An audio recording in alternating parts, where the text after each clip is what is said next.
Hi folks, and welcome to this video. This AQA A-Level Business revision video focusing on Porter's generic strategies. This is part of 3.8.2 strategic positioning, and a reminder that my videos here are completely separate of my teaching and consultation roles at any and all schools and federations. My name is Mr. Giles. Let's get down to business. So first and foremost, we have to consider the concept of a strategy. This is important. You would have learned this in 3.7, where we looked at the difference between strategies and tactics and objectives. A strategy is a long-term plan that the business puts into place to meet its objectives. So it has a significant amount of resources and time allocated to it. This particular strategy or this particular theory looks at how businesses choose to compete. It's slightly different from the Ansos matrix in that it looks at how we compete, not where we're going to compete. And it has four very clear sections. Now, if we come over to the board here, we can see that Porter's has divided up his theory into two different axes. This is a matrix, so it works like a graph. So we have to think that these are the extent to which we are these things. The first thing we have to choose is our source of competitive advantage. So Porter's wants the business to consider, are they going to compete on cost, often referred to as price, or are they going to compete on differentiation, sometimes referred to merely as just quality? And then this is an axis that we can say, well, we're going to be very cost strategy based, or we're going to be highly differentiated based or not. Once we've decided that, we can then look at the market and say, well, where are we going to compete? Are we looking in the mass market, or are we looking in more of a niche market? A reminder, the difference between mass and niche is that mass generally encompasses most of the population, whereas a niche market is a very small subsection of that market. An example would be trainers would be a mass market. Most people wear trainers or sneakers, as you might call them, on their feet.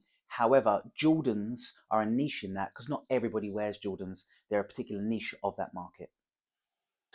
So once we've decided how we're going to compete and where we're going to compete, we have to break down how that's going to impact on our business. Now, these four quadrants have labels. The labels are somewhat important, so it's worth remembering them. First of all, if you're going to be in the mass market and you're going to compete via any sort of differentiation, you would be considered differentiation. Okay, it's not often referred to as differentiation leadership, it's merely just differentiation. If, however, you're going into the niche market, you're going to be differentiation focus. And then we come down here, if we're going to compete on cost in a mass market, we're going to be a cost leader or cost leadership.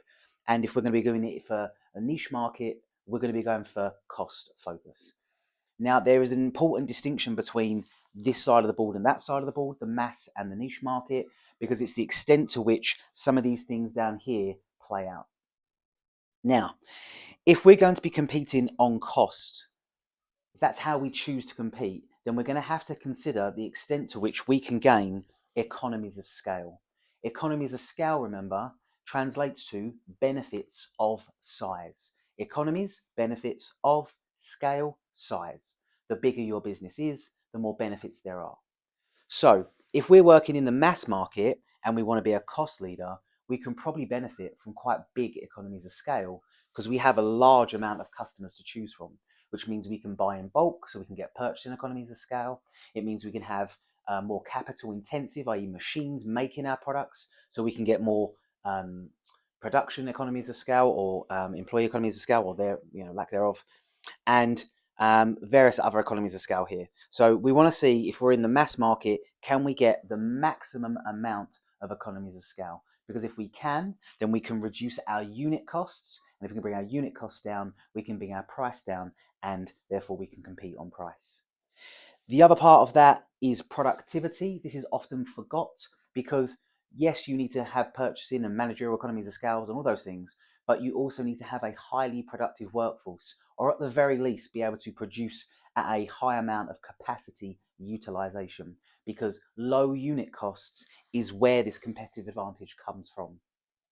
Now, if we consider that from the mass market to the niche market, if we are serving a much smaller amount of customers, the extent to which we can get economies of scale is significantly reduced. However, there are still economies of scale or scope to be found. So if we look at Jordans, for example, they are a smaller version of a bigger market. However, there are still economies of scope in that if you're building specific trainers, say Jordans, you could then use some of those components in other versions of sneakers and trainers. However, if we're going for a differentiation approach, if that's going to be our strategic position, then we need to think about some of these things down this part of the board. First of all, we need to think about our brand. The stronger our brand, the more differentiated that we are. We then need to think about quality. This comes up as a question all the time, more on that in a little while. But quality, if we're going to be charging a higher price, we have to match, or the perceived quality, at the very least, we have to match that to the customer's expectation. That generally means buying more expensive raw materials, maybe having a slightly better production method, not necessarily faster. We then have to think about our marketing. Some businesses are very good at being differentiated purely based on their marketing and not their products, their prices, etc. A really good marketing campaign can go a really long way into making you differentiated. We then have innovation. So companies like Apple and Google get their differentiation from the ability to innovate new technology and new ideas. And that's true of a lot of businesses that are highly differentiated. It's not necessarily just technology. And then lastly, I've put here joint ventures. This is just another way of being a little bit more differentiated when you bring one business and another business together that have strong brands and do some sort of collab. Think Prime hydration drinks and energy drinks. They often have collaborations with footballers and Formula One racers and all sorts of things. They're just joint ventures, just leaning on each other's brand. So that is Porter's generic strategy. The reason why we need to look at this is because it shows itself across all three papers. Let's discuss that now. In paper one, you're likely to find a question about Porter's in the multiple choice. It will probably be asking about some of these positions here. They've often asked about the middle of the road strategy, which is right here. So if a business is in neither a mass or niche market and isn't competing on either price or cost, or differentiation, then it has a middle of the road strategy, which is generally pretty disastrous. It means it doesn't have a strategy. It then finds itself often in the 25 mark essays.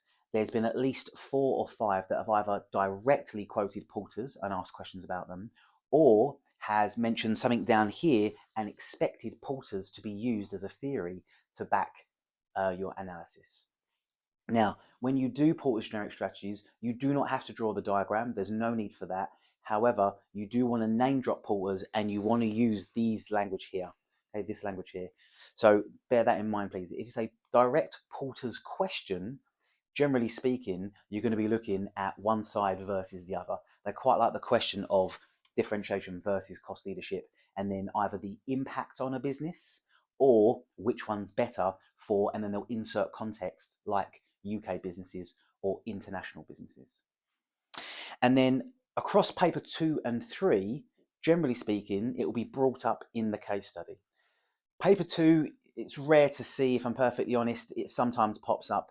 In paper 3, however, they quite enjoy the journey of telling you where the business went from and to in that case study that you get. And generally speaking, businesses often go from being some sort of cost leadership focus to a differentiation, or vice versa.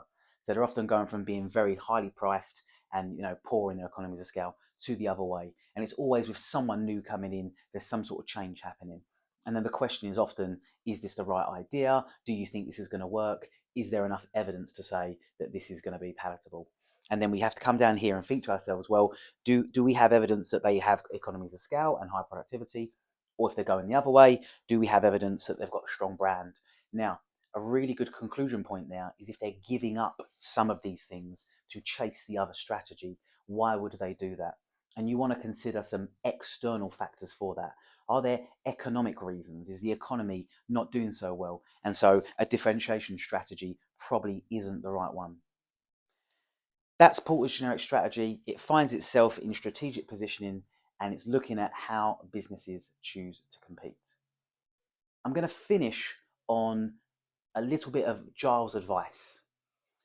Porter's strategy is essentially a profit-based strategy, because it is looking at revenues versus costs. So if we look at the diagram here, if we're using a cost focus, it means we're trying to reduce total costs in our profit calculation. If we go with differentiation, it means we're trying to put our prices up or engage a wider market share, which is a revenue approach. So if you're having difficulties kind of remembering this or breaking it down, break it down into that very basic fundamental concept of profit. One of these strategies wants to make more revenue. One of these strategies wants to bring prices down. Now, again, that's just Jar's advice. It's not the hard and fast rule because actually both strategies do both things really in the grand scheme of things. However, it's very hard to get your costs down differentiation, and it's very hard to put your prices up if you're a cost leader. So think of it from that perspective. Is it revenue or is it costs? Which strategy is being used? If you have any questions, please put them in the comments down below and I'll answer them as best I can. See you in the next video.